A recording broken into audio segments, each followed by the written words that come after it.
Is it already recording? Yeah. Okay. All right, everybody. I hope you've all had a chance to grab some food and settle in.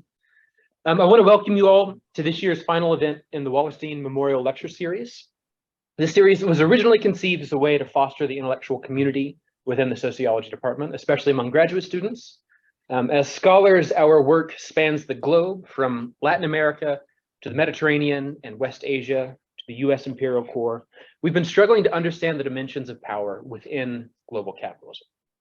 Our research draws on a diverse array of traditions from historical sociology and world systems analysis, political economy, and the autonomous and prefigurative movements in Rojava and Chiapas. So over the last 3 events, an exciting conversation has emerged, not only about how to understand the capitalist world system in the present moment, but also about what is to be done. It's in this concern, especially, I think, more than in any analytical content, that we follow the legacy of Immanuel Wallerstein. Wallerstein himself said, when writing about Marx, that our scholastic predecessors should not be seen as authority figures, but as comrades in struggle, whose work must be situated within its own historical context. In this spirit, we have sought not to copy, but to extend and to expand the insights of world systems analysis, as well as other critical anti-capitalist traditions in order to make sense of our world. Today's keystone lecture will be delivered by Dr. Ravi Palat. Dr. Palat has a long association with the world systems tradition and with his department. He was a student of Immanuel Wallerstein, and he received his PhD from Binghamton University in the late 80s, and then returned to Binghamton as a professor in, I believe it was 2000, sometime around then. His work ranges in studying South and East Asia in the early modern capitalist world economy to the role of cuisine in state formation. In addition to 2 books, Capitalist Restructuring in the Pacific Rim and The Making of an Indian Ocean World Economy from 1250 to 1650, Princes, Paddy Fields, and Bazaars, Dr. Palat has also served on the editorial boards for Bradell Center's Review and the journal Critical Asian Studies. Ravi will unfortunately be retiring from teaching at the end of the semester, which is a loss, probably a boon for him, but a loss for this department. I think that means, though, that we have to take advantage of this Q&A session to wring out all of the knowledge that we can from him before he leaves. Just a couple more things. This talk is going to be posted to our YouTube channel, which is under the title The Wallerstein Speaker Series, and you can find videos there of previous events. I would also like to take this moment to thank the main organizers of this series. Without the passion and hard work of the first-year cohort of graduate students, this series would be little more than a neat idea, but thanks to them, it's been a lot more than that. Dr. Palat's talk today is entitled World Systems at 50, a Provisional Balance Sheet. And so, Ravi, we look forward to hearing your reflections and insights on world systems analysis and what it can offer us.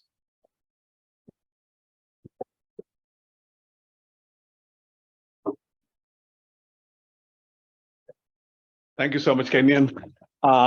When I accepted your invitation, I had not realized how much fun this would be, because I've been going through the newsletters of the Fernand Braudel Center, and just thinking of how wonderful it was in those early years, because we were coming together as a faculty and as students, and we were trying to do something which is very new.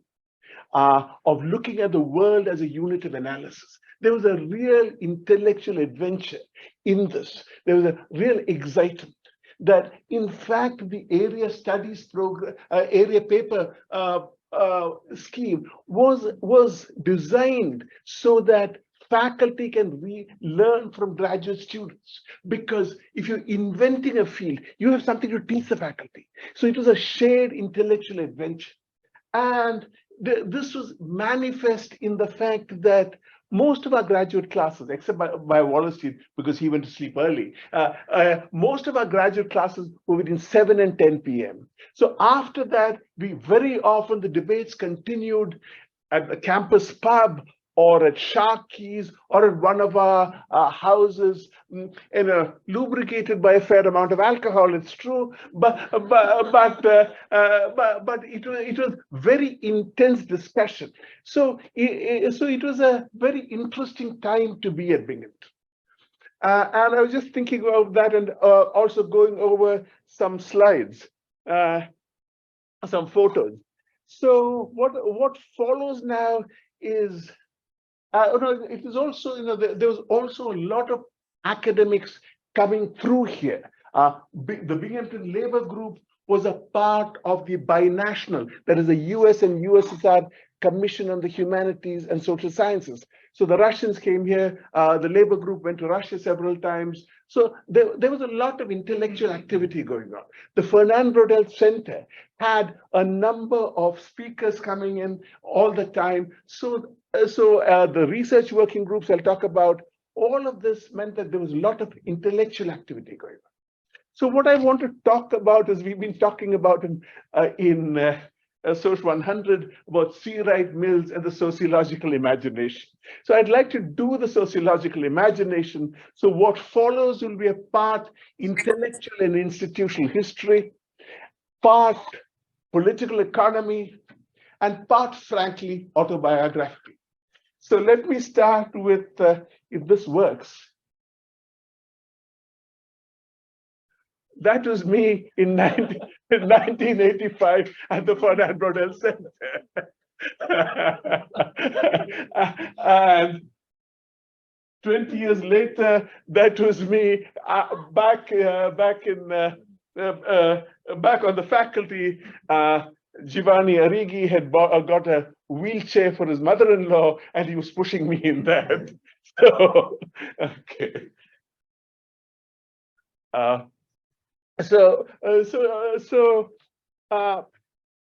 And this being the sociology department at Binghamton, I will only telegraphically gesture at world systems analysis. We can talk about it later, but I want to talk more about the intellectual and geopolitical origins of a world systems perspective, and then look at its institutional and intellectual career in Binghamton.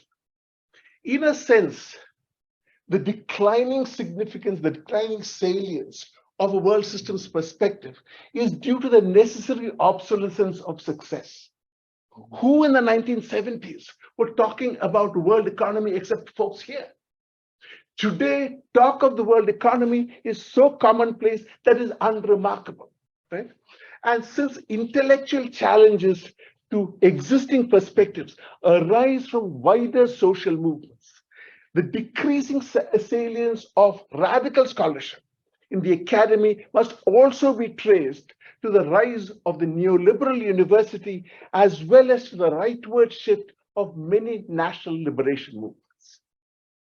Precisely because a world systems analysis insists that world-scale relational concepts to analyze empirical phenomena need to be continuously forged in the course of investigation, rather than merely applying already formed concepts and methodologies. It remains perhaps the only approach capable of analyzing the emergence of major centers of capital accumulation outside Europe and North America. How might we expand, modify, and change dominant theoretical frameworks for understanding the contemporary globe? And also to look at the shortcomings of a world systems analysis. Why, for instance, did the national liberation movements not fulfill their emancipatory promises? Or why was the rise of right-wing forces ranging from Hindutva in India to Brexit and Donald Trump, Jair Bolsonaro, Viktor Orban, and Rodrigo Duterte not to be foreseen? How are we to understand the new labor regimes in China? The radical social movements of the 60s, Black Power, that is Giovanni Arrighi. He was one of the first European intellectuals to be invited to China in 1968 during the Cultural Revolution.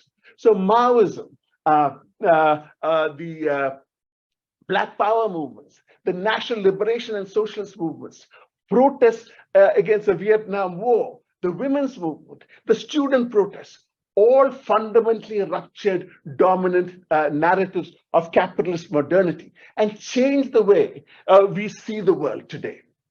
But geopolitical locations determined how these questionings of capitalist modernity were differently accelerated.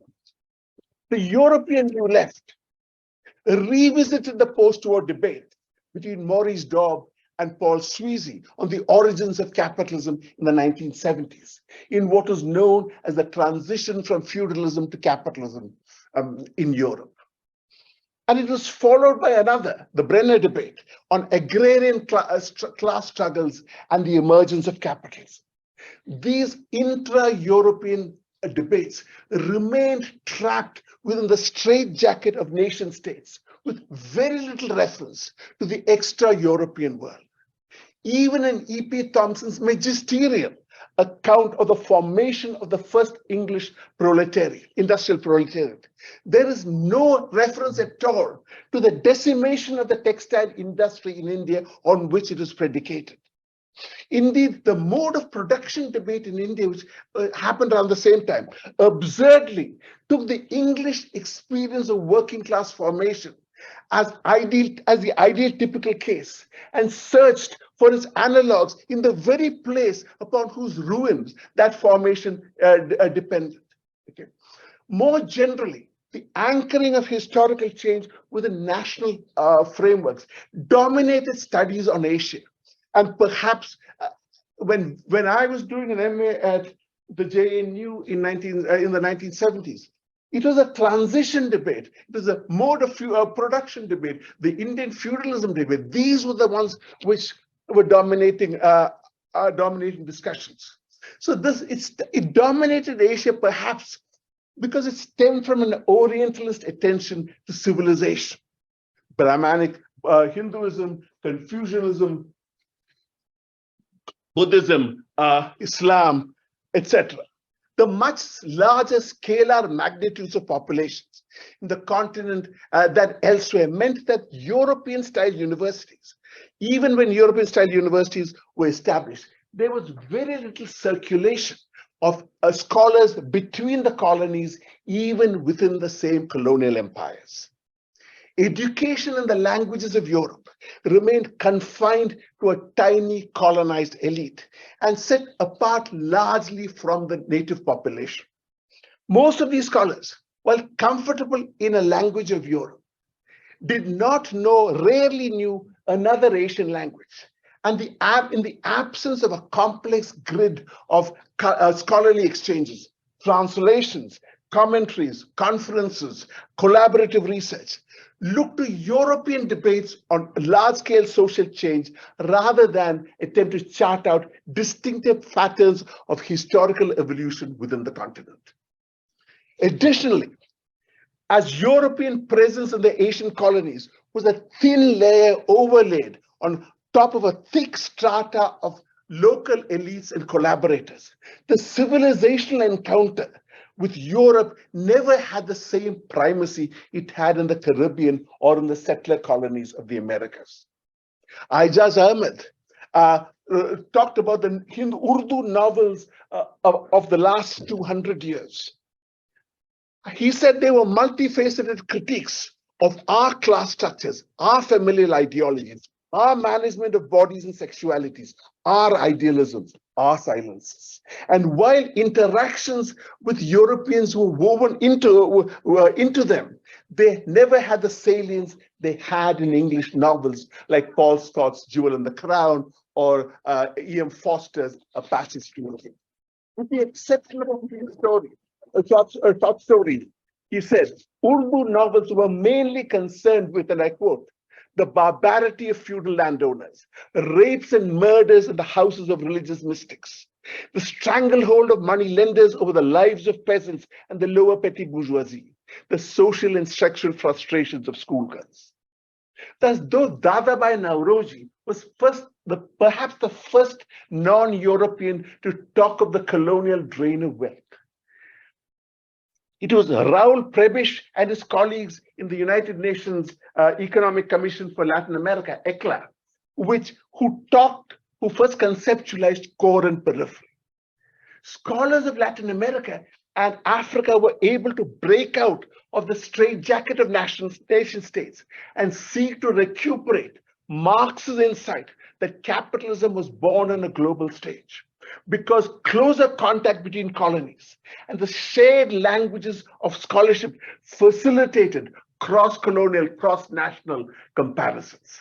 Rather than setting up provincial universities as they did in India, the British set up pan-regional universities in Africa. They were constituted as constituent colleges of English universities, drawing their students from the region and faculties from across the world. Makerere, for instance, was set up not as a university for Uganda, but for British East Africa. And the recruitment of faculty and faculty at Makerere and at Dar es Salaam in the 60s was conducted through the British Ministry of Overseas Development, which recruited a whole host of scholars, including Giovanni Arrighi, Immanuel Wallerstein, Walter Rodney, and others. And where Ande Gunde Frank and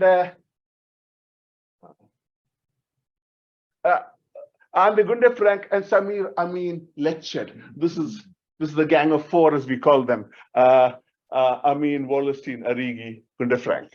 Arrighi and Wallerstein met in a Russian language class in Dar es Salaam, right? So it was this and academic training in colonial universities and the transnational circulation of intellectuals created a continent-wide consciousness of the impact of colonial rule, especially since the major languages of scholarship were shared widely across the continent as an Anglophone, Francophone, Lusophone Africa. Similarly, in Latin America, Spanish and Portuguese provided a common language of scholarship. In Latin America and the Caribbean in particular, there was no mediating layer of native elites between the colonizers and the peasants and descendants of slaves.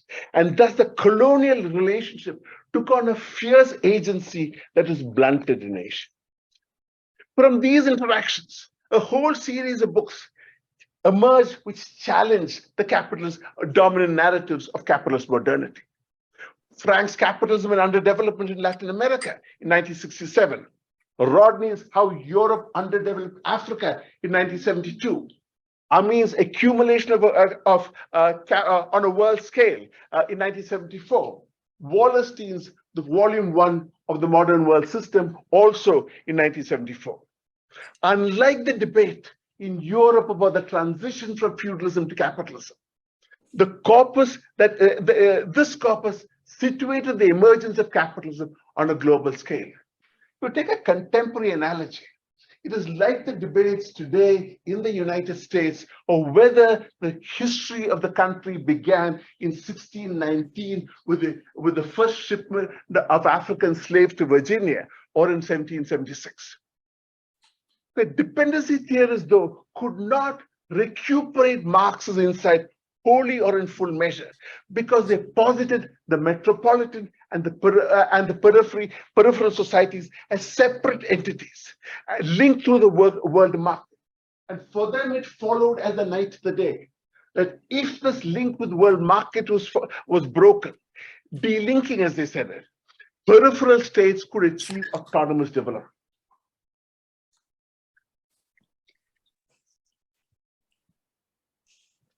The radical break with this formulation that world systems perspective made was that core and periphery were relational concepts. No cores without peripheries and no peripheries without cores. Though early formulations of a world systems framework had been anchored in concepts of unequal exchange and modes of labor control, it was soon evident that these were inadequate to trace world-embracing networks. The shift to commodity chains implied that the origins of capitalism could no longer be traced to Northwestern Europe, as had been done in virtually all historical studies, including Wallerstein's Volume 1 of the Modern World System. but in the interaction of European conquistadors, Native Americans, and enslaved Africans in the Americas. The reformulation of the origins of the capitalist world economy from northwestern, how am I doing on time? Northwestern Europe to the world stage, and the subsequent expansion is a fundamental watershed in social analysis.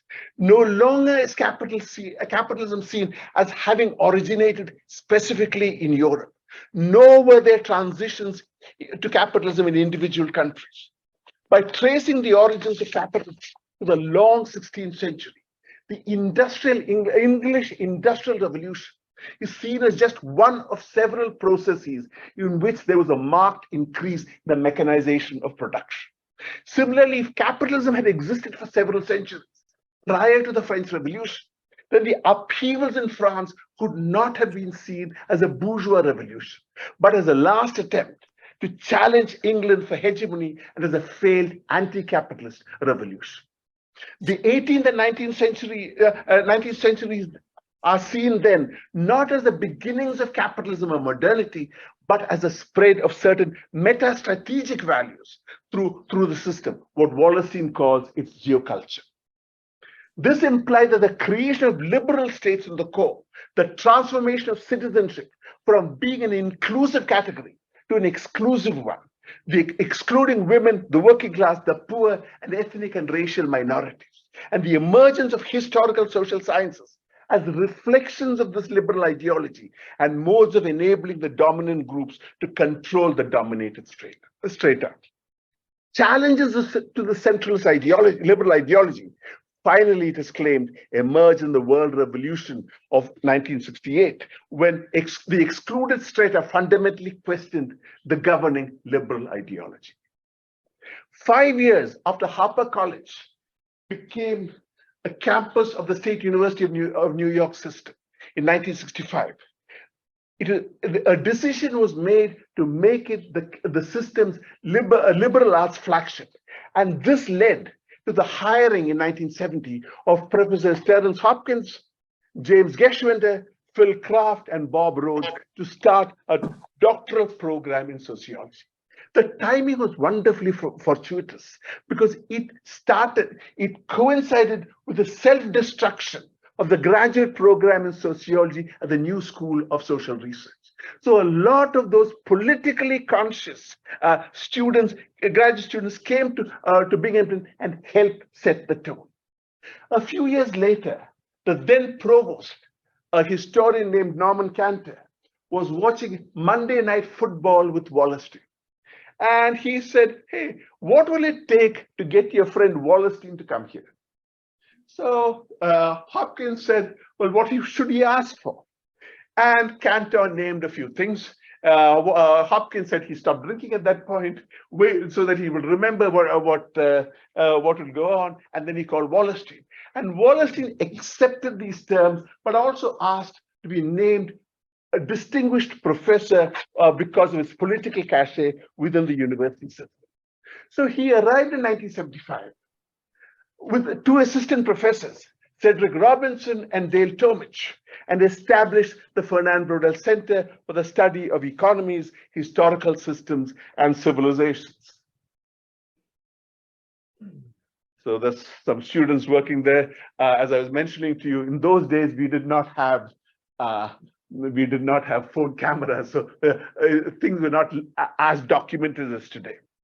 Collaborative research working groups between faculty and sociology, faculty and students, graduate students, not only from sociology, but from other departments, at the center was crucial to forging the new analytical tools necessary to study world-embracing networks. Key to this was Marx's recuperation of Marx's focus on production rather than exchange. Here, however, there was a contradiction in Marx's work that he never resolved. On the one hand, he talked about the increasing immiseration of the workers as a result of their weakening bargaining power in the labor market. And on the other, he talked about the increasing strengthening of labor in the workplace. Rather than resolving this contradiction, Marx retreated into the very political economy of Adam Smith that he had criticized, reviving instead of critiquing classical political economy. Thus, not only were gender and generational antinomies subsumed by Marx's determination of wages by historical and moral elements, which are left undetermined, but his contention that the proletariat had to first settle accounts with its own national bourgeoisie led to the retreat to the Smithian political economy of the nation state rather than to the world as a unit of analysis. This retreat not only posited a false dichotomy between productive and unproductive labor, but also ignored domestic labor and the so-called informal sector, which incidentally accounted for a disproportionately large proportion of the working classes in low-income countries. Conversely, a world system's perspectives, insistence on the world as a unit of analysis, and its focus on commodity flows in determining the evolving boundaries of the world, placed networks of capital accumulation at the center of the inquiry, even in places without wage labor. Here, households as income pooling units emerge as a key theoretical construct, enabling analysts to encompass gender and generational inequalities, as well as domestic labor and the informal sector within world-embracing networks of production and circulation. One of the earliest collaborative projects of the center was on cycles and trends in the world economy. I must confess, I'd never found contracting cycles and secular trends very compelling.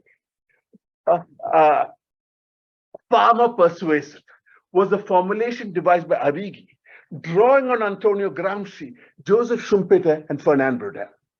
Braudel had argued that a crisis of accumulation occurs periodically because competitive pressures lead to the amassing of more capital than could be invested in production and the sale of commodities without sharply reducing profit margins. Hence, a period of material expansion of the economy was followed by a phase of financial expansion, which could be seen as a sign of autumn, of a system of accumulation.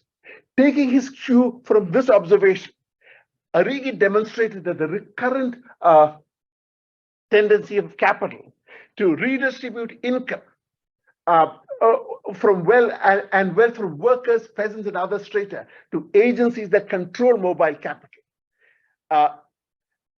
was a mechanism to transfer surplus capital from declining to rising centers of accumulation. A key characteristic of the world system's perspective, and one which also set it apart from dependency theory, was its conception of a semi-peripheral zone, conceptually cast as a layer that insulated the core from pressures emanating from the periphery. Its determination remained amorphous, or with an early listing including some 70% of the world's population.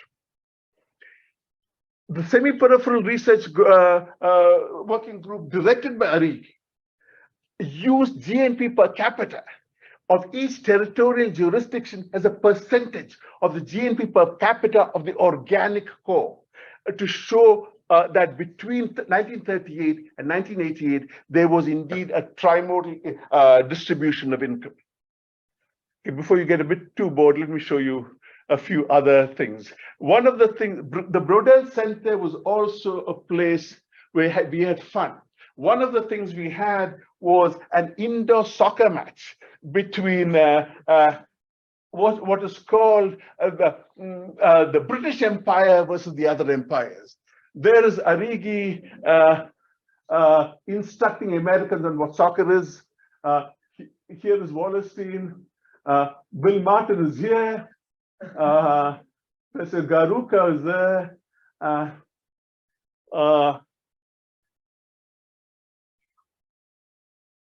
That's again Wallerstein standing there. This is Charles Arcade over here.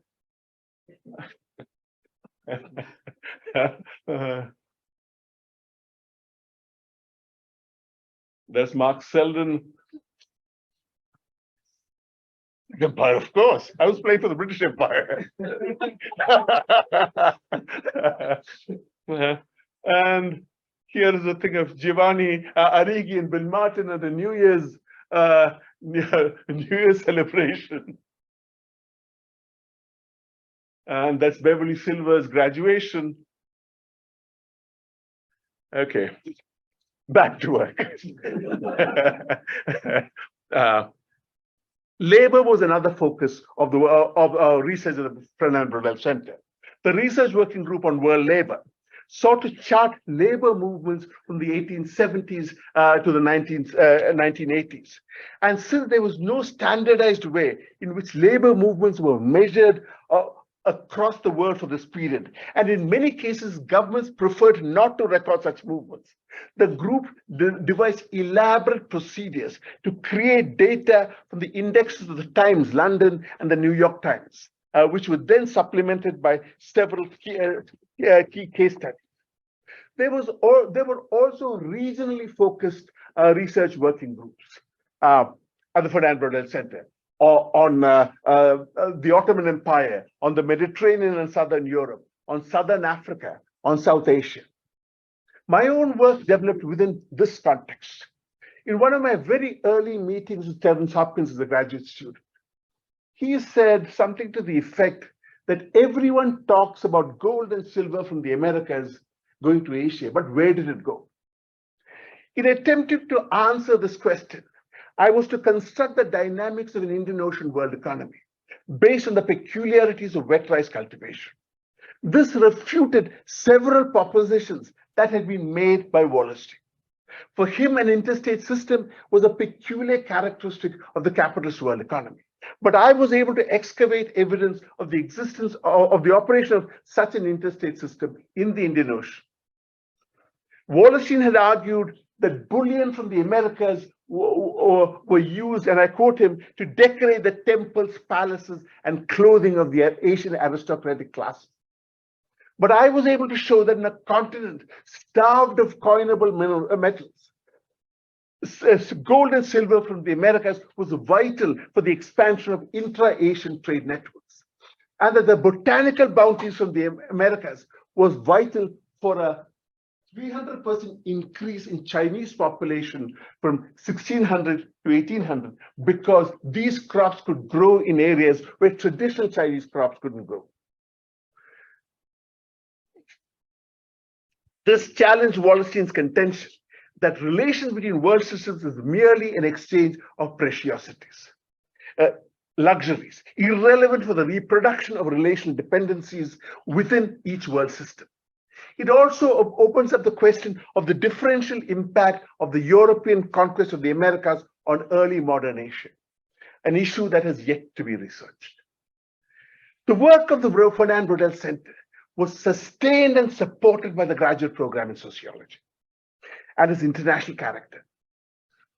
Terence Hopkins' fundamental premise was that serious students know what courses are appropriate for them, and it was his job as the director of graduate studies to find out what is appropriate for that student, because each student was different.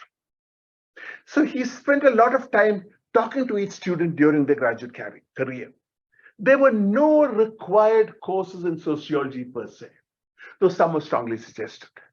The key innovation was the students' creation of fields of study, what is called the demonstrations of competence. And it was this which highlighted the love students had for Terence Hopkins. This is a conference which was organized in 1997, just before his death, by Richard Casaba, Bill Martin, and Beverly Silver. Unfortunately, all of us look as if we've got toothache, except Bill Martin. This is another photograph of that time. Students came from all over the world. And another feature of the program were the international adjunct professors, scholars who came from other parts of the world, who brought perspectives often unfamiliar to the US Academy. Scholars like George Opt and Catherine Cocker-Witherovich from France, Bernard Magubane from South Africa, Rodney from Guyana, Anna Darwin and Perry Anderson from the UK, Muto Ichio from Japan, Anibal Quijano from Peru, among others. Indeed, Arrighi and Chalar Keder initially came here as international adjuncts before they joined the regular faculty.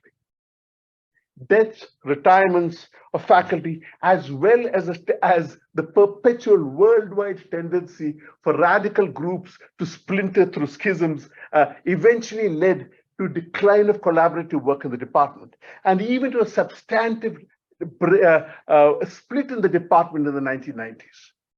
After this schism began to close with the retirement of most of the faculty in American and comparative section, there was an attempt to relaunch the center with the hiring of new world systems oriented faculty and the launch of 3 interrelated research working groups, one on structural trends and in the capitalist world economy, directed by Wallerstein, categories of social knowledge directed by Richard Lee, and waves of anti-systemic movements directed by Bill Martin.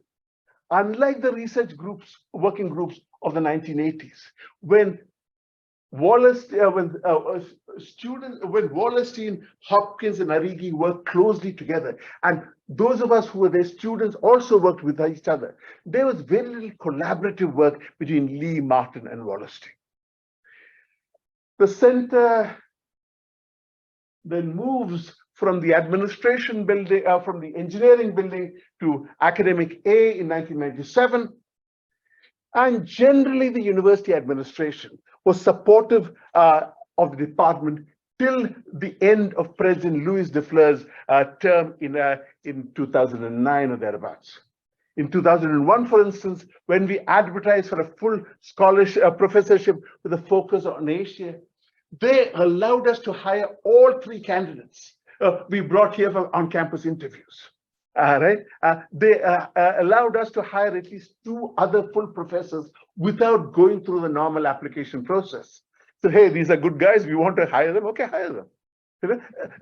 So all of that, however, came to end with the current university administration, which eventually shut down the Fernand Braudel Center when its last director retired, rather than allowing other faculty members to resuscitate it.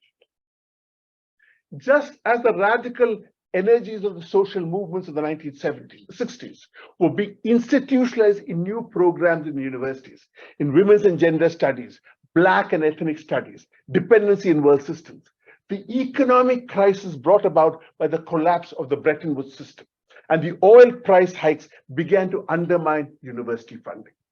To compensate for the growth through the loss of government grants, universities turned to corporations for funding at a time when industry was cutting back on its basic research. If critics saw a partnership with industry as distorting research agendas, its proponents contended that universities could have a real world impact and should reward scientists who made this possible. The alliance between universities and corporations was facilitated by a number of regulatory changes. There was the Bayh-Dole Act of 1990, which allowed universities to patent government-funded inventions. The Supreme Court decision in the Diamond versus Chakrabarti case the same year permitted microorganisms to be patented, and the creation of a special patent court strengthened individual property rights. Yeah. As Benjamin Johnson, Patrick Kavanagh, and Kevin Matson put it, what is new about today's university is not that it serves the corporation, for it has always done that, but that it emulates the corporation.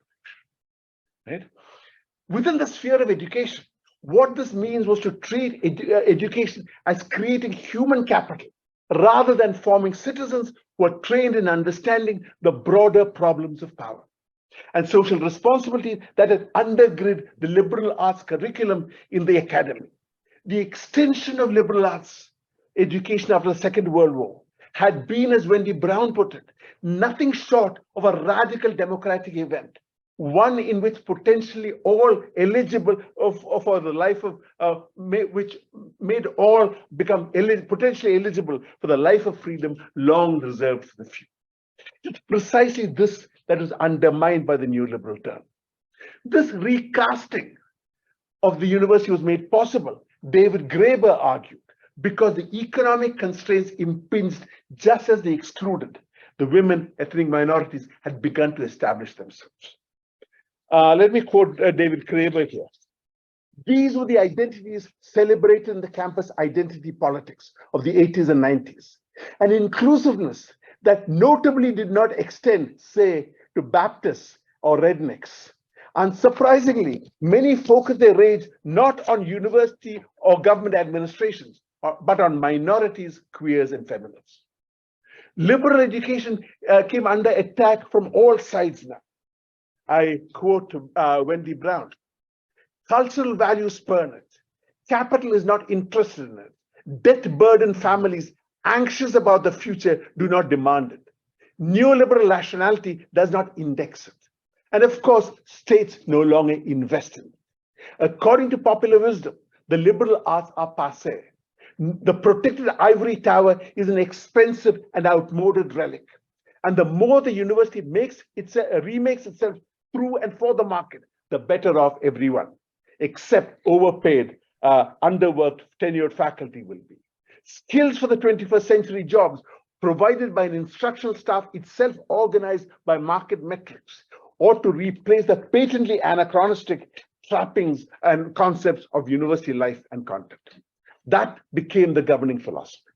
Moreover, economic restructuring and the extraordinary widening of income inequalities has led to a sharp discount in the college wage premium and devalued a liberal arts education in the eyes of a large public, especially when the celebrity founders of Apple, Microsoft, and Facebook were college dropouts. Elite private universities and some public Ivies stand apart because of the prestige that accrues from the credentials and the social networks to which they give access and which leads to great socio-economic rewards. Their faculty also have lower teaching loads and more resources to provide a quality education. And these select institutions can preserve the liberal arts traditions. Ironically, then the campus radicals who have been reabsorbed into the academy are now set to teach the elite, children of the elite. But what students learn at these institutions is mostly irrelevant for their future in the worlds of finance, business, and tech, which is where most of them are going. In other institutions, the resort to heavily overworked, poorly paid, contingent academic labor leads to greater use of multiple choice questions routinely supplied in question banks by publishers of standard textbooks, often instituting peer assessments among students that are only possible when questions and answers are straightforward. In short, post-secondary education is once again moving towards a situation prevalent before the expansion of the universities after the Second World War. A few select institutions training the elite, and the many imparting basic skills needed to keep up with the ever-changing technological needs. Given the massive structural and geographical changes in the evolution of capitalism as a world system, it becomes immediately apparent that concepts and tools required to investigate the actual division of labor or state structures in the 16th century would be inadequate to study similar relations and structures in the 21st century. The emergence of major centers of accumulation outside Europe and North America render the analytical categories of the several disciplines increasingly anachronistic as they embody the theoretical encapsulations of the Euro-North American narrative of capitalist development, state formation, and social change. To better analyze these changes, we may need to transcend the 19th century fragmentation of knowledge into discrete discrete disciplinary tributaries and reconceptualize the organization of knowledge and analytical categories on a world relational terms. And as China rises and a new world order emerges, a world systems perspective has much to offer. Studies on hegemony clearly bear on the rivalry between the United States and China. Indeed, the rise of a state that is not inheritor of the geoculture of the West raises fundamental questions on social and political organization. In fact, the positing of a liberal geoculture of the world system, based primarily on the late 19th and early 20th century experience of Britain and France, goes against this grain of state construction in many parts of the world. As European colonial structures were dismantled in much of Asia and Africa, state formation occurred under fundamentally different conditions. Colonial systems of rule had radically reshaped ethnicities and given new implications to notions of pre-existing identity. Territorial integrity that had taken many decades to establish in Europe had to be asserted, often without the consent of the people, since administrative boundaries violated everyday practices. State formation was complicated by the interference of superpowers and the impact of Cold War politics. Electoral democracy, in conditions of relative poverty and high degrees of illiteracy, was a historical novelty. So at the same time, there have been attacks on academic freedoms in the rising states, in China, India, Turkey, which also raises difficult questions about the legacies of the European Enlightenment. And we need to challenge the false identity between Eurocentrism and Enlightenment. The Nigerian post-colonial philosopher, Immanuel argued, and I quote him, in contrast to traditional theories of colonialism, critical theory in the post-colonial age, in its many facets, carries forward the promise of emancipation, embodied in aspects of Enlightenment and modernist discourse. But it also seeks to hold the process of modernity and the European-inspired Enlightenment accountable for the false conceptual frameworks within which they produced. For example, the idea of history as something in the name of which peoples outside of the narrow spheres of Europe appear to many European states as legitimate objects of capitalist enslavement, political conquest, and economic deprivation. It is the dual intentions that the critical element in post-colonial theory is to be understood.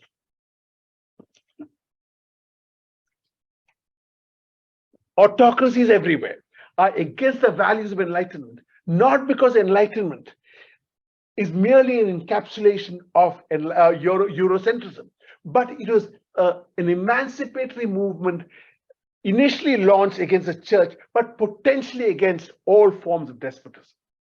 As Jonathan Israel puts it, its basic principles, democracy, racial and sexual equality, individual liberty of lifestyle, full freedom of thought expression in the press, eradication of religious authority from the legislative process and education, the full separation of church and state.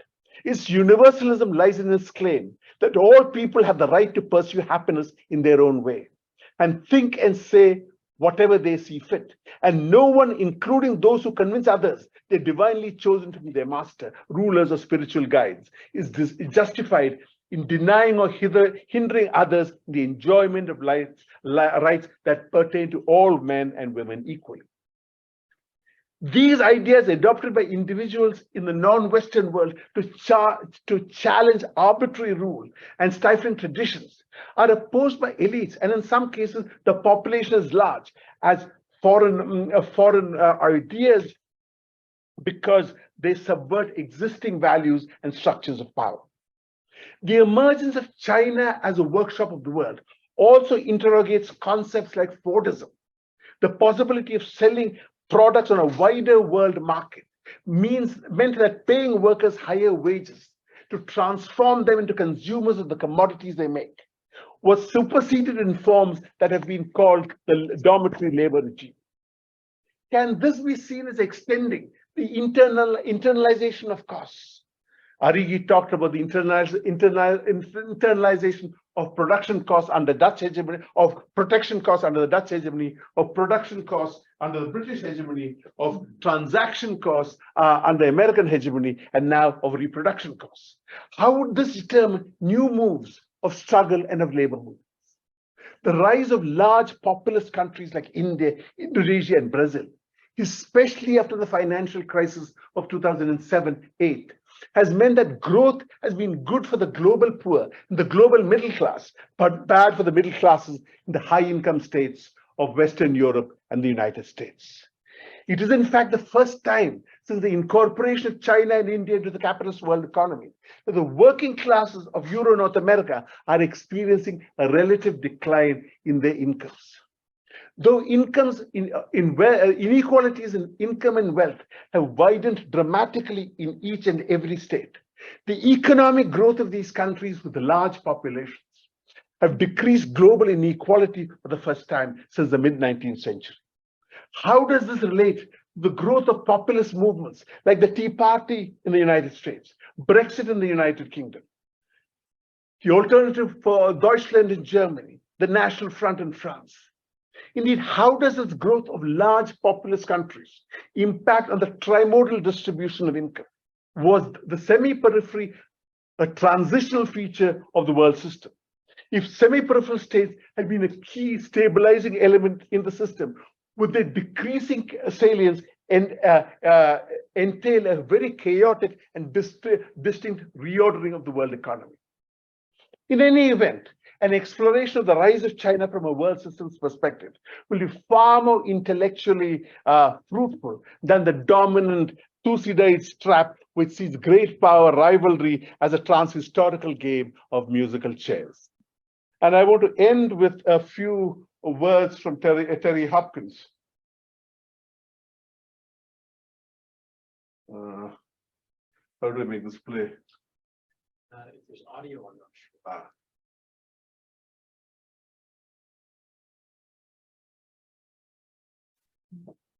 Let's see.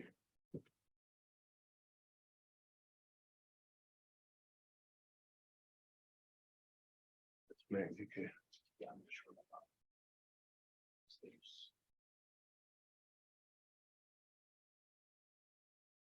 Okay.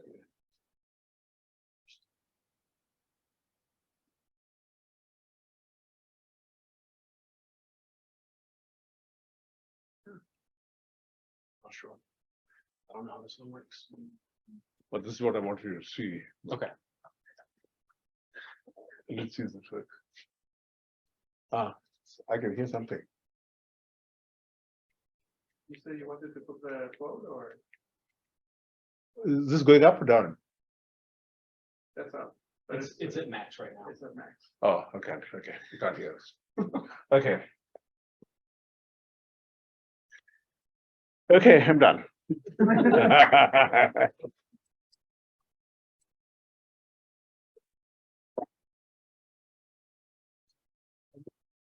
A short time of Q&A questions. Sure. Any questions for Ravi?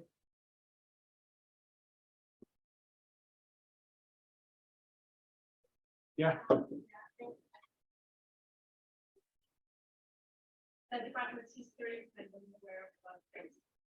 I like to go back to Kenyans, the way Kenyans made the lecture was done, I think, and in a talk or asking think aloud or share your thoughts on what impact the outside people who are in the street, organizers do something to change the system. And I, as you said, I don't think be it. You have to help the household bring this awareness on.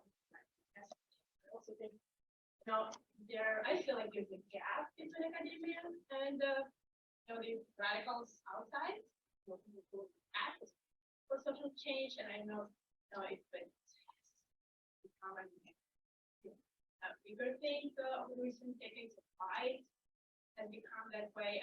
But thinking about Wallerstein, the little that I know about him, was acting outside.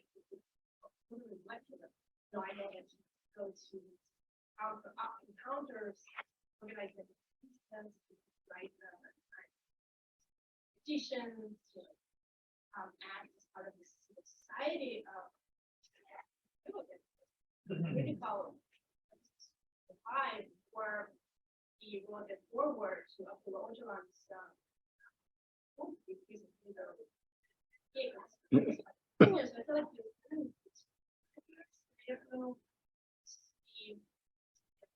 where both systems people are at. Yeah, I am glad you brought that up because on the one hand, you mentioned Chiapas.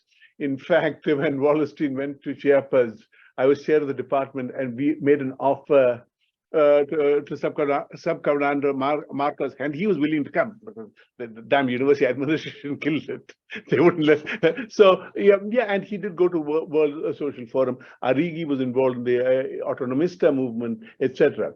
But I think it is a question, and that's part of why I want to see this the Terry Hopkins quote at the end of the importance of movements, as he said, appropriating us and us appropriating the movements. I think the role of academics in this sense is also to analyze the situation for movements. Now, there has been a disconnect between, say, the Black Lives Matter and world systems or any other real form of academic, where they have been going against the established Black politicians like Jesse Jackson, etc.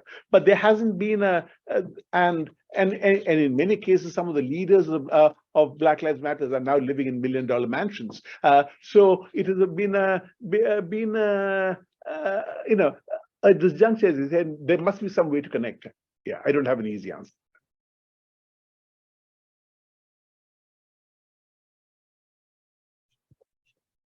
Yeah. I'm just curious, what the schism was that like split up the crew. Well, I wasn't here at that time when that happened, but my understanding is that there was a traditional Marxist wing here who were unhappy with the attention being given and what they thought of better working conditions being given to world systems folk, and that led to the department being split into two groups. We had an American, and the idea was that each group, so the faculty lines, the graduate student admissions were all split equally. Monazir, you were here then. Yes. You want to talk about it because you were here, I wasn't here. Basically, it was disagreement in several proposals, particularly Yashwendra, Martin Murray. Sorry, Martin was not here at all. So it was so much that Arrighi, Jiwani needed to call Immanuel and say, look, this is what they are doing, they are pushing us so much. What do we do? They are suggesting that we create two divisions. One, world historical study, which is part of world system, to the American and comparative study. So these two emerged as two concentrations. There was one chair, but two graduate directors. Jiwani was one for the world historical studies, and Philcraft was for American and comparative studies. It did not last long. It lasted, I suppose, 3 years. Before Jiwani left for Johns Hopkins, it came together. So I think that's all this. Okay. It was not so much intellectual difference, it was more so egoist. I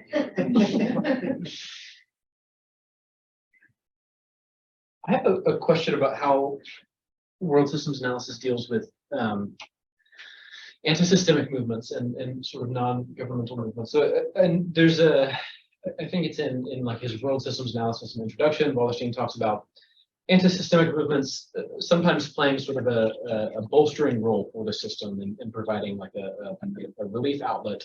And then during moments of systemic crisis, there's like an opportunity for them to pose a real challenge. And so I was wondering about how do you place these sort of, like you mentioned them briefly, like the Tea Party or the Proud Boys, or these sort of like right-wing movements that sort of co-opt or mobilize anti-systemic rhetoric. Like how are those placed within like SMAC and within world system analysis? Yeah, I think that's a good question because that hasn't really been studied. The rise of fascism has not really been studied from a world systems perspective. But the way I see it is that they are the disaffected in ways, and they are seeing the enemies as the minorities, as migrants, it's the Chinese, etc. So that has been the tendency of that. I think that has to be investigated, because it is also the case that world systems in particular was very involved with African liberation movements. What got Mugabe to massively massacre the Debele Nkomo's followers, create a very strange state in Zimbabwe. Cyril Ramaphosa was a leader of the National Union of Mine Workers in South Africa during the apartheid struggle. Was a member of the board of the executive board of the company which shot dead mine workers in Marikana a few years ago. So how did this emancipate? We never looked at how the emancipatory promises, that's one of the critiques I had at the beginning, were subverted, and that is something we need to study.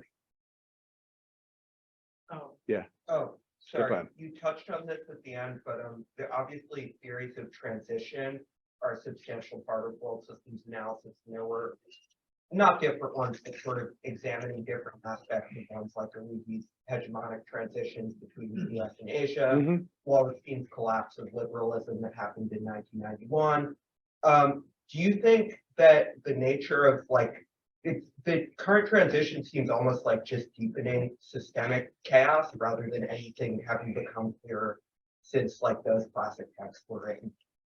So has anything clear, I guess? And become anything clearer. I think the growth of China is much more stronger at this point. The growth of alternate mechanisms to what do you say, of financial mechanisms. The hegemony of the dollar is being challenged very dramatically in ways we would not have thought of 3 years ago. So there have been some changes. Yeah. There's a question from somebody on Zoom. Kaiken Wang is asking, where is the concept of semi-periphery standing in the Wallerstein balance sheet? I don't know what he means by the Wallerstein balance sheet, but Wallerstein had initially said, if you look at the chapter on semi-peripheral states in the capitalist world economy, he had listed a whole number of states which account to something like 70 to 80% of the world's population. By looking at GNP per capita, Arrighi was able to show that there's a real trimodal distribution of population so core periphery and semi-periphery. But since the large populous states are increasing, the emerging markets in China, India, etc., coming in, they're squeezing the middle. So increasingly you're seeing two polarized things, the core and a rising periphery sort of thing. I haven't done the research to look at it more than the last time I did it was 2012, and things have changed. But that is the issue, that whether my question is that I think it is to be posed is that whether you can have a semi-periphery all through the system, because you can't do per capita GNP before 1938 because statistics do not exist, right? So is that a function that Wallerstein saw when he was writing in the 1960s, but not a historical thing? That is the question I pose. Is it a transition category? Yeah. Yes. James. Yes. I have actually 3 questions. I'm going to start with the first one. Actually, getting to the question and answers. Actually, I'm questioning about the rise of China as a next hegemony candidate. So you already mentioned about in the previous article in the third world story, actually the relationship between China and the United States kind of very the unique relations, because actually as whose relations is more of the symbiotic rather than the library system because of the China CCP, the Communist Party, China, they have so much of the bond of the United States, right? So you mentioned about right now the situation changes. For example, one of the pillar of maintaining the U.S. hegemony is the left hand is the dollar hegemony, the other one is the military power. But as you can see currently, situation, the one of the pillars sustaining U.S. hegemony, dollar hegemony seems like some collapsing. So can you still the relations between the China and the United States is symbiotic, or ultimately China will replace the position of the United States? I'm bad at making predictions. 15 days before the Russian invasion of Ukraine, I said Russia will not invade. So I'm very bad at making predictions. That said, it is true that especially after Trump's war against trade war against China, China has stopped buying and shedding its US treasuries. So what China has done, in fact, is to create the new development bank, the Asian Investment Infrastructure Bank, etc. Or one of Dilma Rousseff, who's the former president of Brazil, is now the director of the new development bank. And China is now lending more money to lower and middle income countries than the World Bank and the IMF put together. So this is changing the structure, but whether this is going to be a new hegemonic thing, I don't know. But it is definitely undermining the structure of international finance. Yeah. Ravi, very comprehensive presentation. It reminded me of two things, as you mentioned at the end of your talk. I have basically two questions. Both relates to one way or another. One is, in 1974, he published the first one. He also saying rise and future demise of the world system. Yeah. In 1998, he wrote Rise and Future Demise, World System Analysis. And several of his commentaries, he always talks of collapse of the system as if it is an article of faith. My question to you is, of course, you said you are bad in prediction. To what extent is it really grounded in real? What is? Collapse of the system, even in 100 years.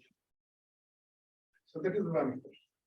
I mean, based on one system analysis, what can really say? The second question is, there is a very many good things I'm not talking about in your system. Unit of analysis. But don't you think that those novelties and good things taken for granted, the real substantive material, world systems analysis, particularly Immanuel, circulates his old European belief system about the non-European world, which was taught at large. I'm referring to the notion of absolute difference between East and the West. Even if Immanuel is talking core and periphery, relational, and so on and so on. The actual knowledge he is circulating is the same old one. Some of them, you have your circuits are grown. The moment you talk of Indian Ocean World economy, that itself dispels the notion of world empire and world economy. So that is only one example I can find. Don't you think it is now very over this notion of access? Like on one hand, Europe emerged as the really novel place. It's fine, nobody could do it. Did Europe do it that way? So those are the two questions I was hoping for. Okay, the first one is whether the system will end. I think all systems end at some point. So that I mean, if history teaches us something, that is it. I mean, the Chinese and the Qing Empire were saying our system will never end, and it ended in a few days. That sort of thing happens all the time. The second one, I don't. I mean, I think the whole point I was trying to make was that your capitalism did not emerge in Europe alone. It emerged in the interaction of the Europe, the conquistadors, the Native Americans, the Africans, that it was a system that which emerged on the global scale, not only in Europe. So, it is to take it relationally, but there is a Europe. For instance, non-European makes sense. What does non-Asian mean? Doesn't mean the same thing, right? West makes sense. Non-West doesn't make sense. Non-East doesn't make sense. And that is how our knowledges have been constructed. There's another question. Sure. Yeah, maybe two or three more questions. Sure. Yeah. So the other question is Fabio Padua dos Santos from the Federal University of Santa Catarina in Brazil asked. They organize a annual World Systems Conference. I would like to hear from you a little bit more about the role of Latin American thought to building world systems analysis beyond ECLAC's center-periphery relationship. That I'm not qualified to talk about.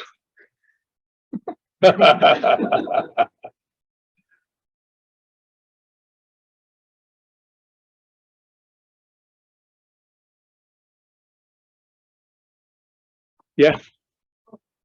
Not really sure how to take this, but when you were talking about like hiring all the sociology professors back in the day, it was really sad because the social department now seems to not be doing well and not wanting to hire new people, and not really sure what my question is other than like, what do you think about that, and maybe we shouldn't have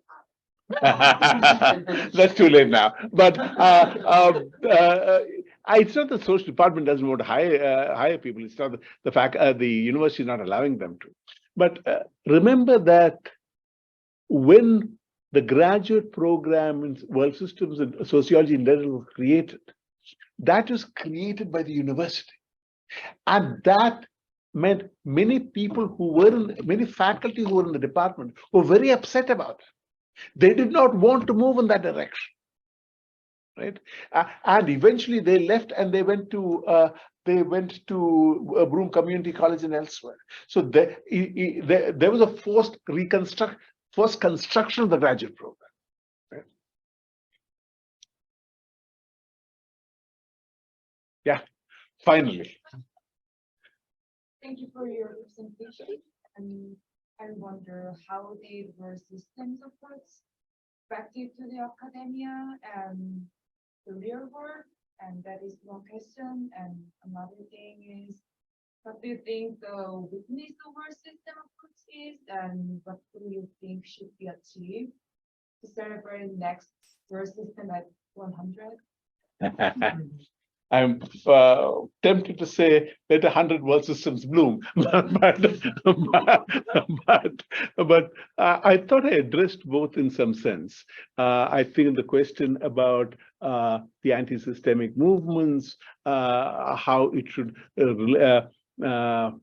was related to Chiapas and other movements, Wallerstein participating in World Social Forum, Arrighi working with the Autonomista movement, all of that I was were ways in which world systems people had operated in this, and also the analysis of was used in different ways by various political parties. So that has, in fact, the reason I came to Binghamton was that when I was in India, Wallerstein came to talk at the Jawaharlal Nehru University.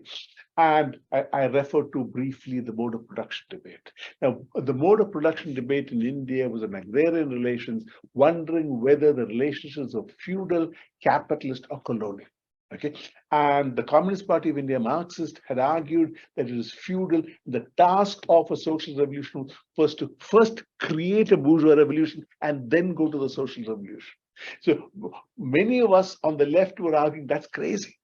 That you don't create a bourgeois revolution for the capitalists, you create a social revolution. So Wallerstein coming and saying that there is like one capitalist world economy helped us understand that.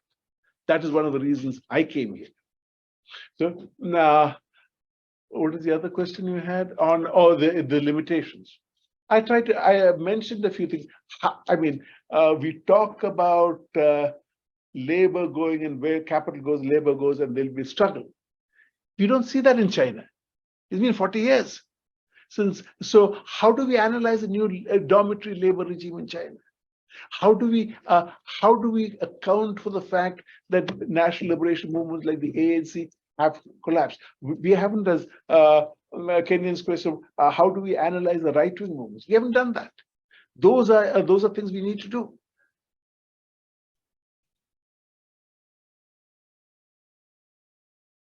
All right, well, if there are no more questions, I think we can switch to a more informal eating and chatting amongst ourselves. Okay, thank you. Thank you so much.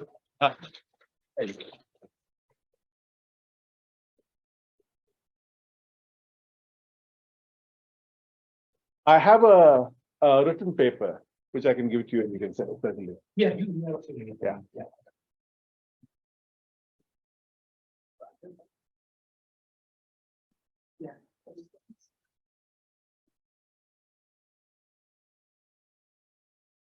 Ravi, if you have anything we can read on your writings on the state of the university, I would love to read that. I've got a partially written one, but I can send it to you.